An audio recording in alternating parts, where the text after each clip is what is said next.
ready to transform your customer service from a headache into a seamless, automated experience. First, log into your Wati account, then navigate to the Chatbots section, usually found on the left-hand sidebar, and click on Create Chatbot to start a new project. Now, the real fun begins.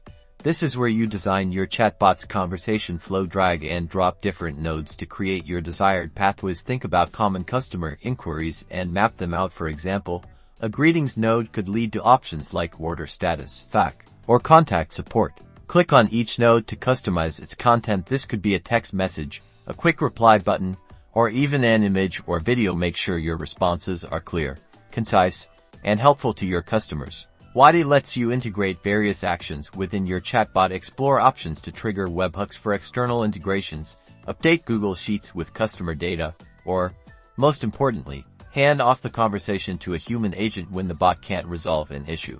Train your chatbot to understand user queries by adding keywords and example questions. The more training data you provide, the better the bot will be at understanding and responding to customer needs. Once you're happy with your chatbot's design and training, activate it.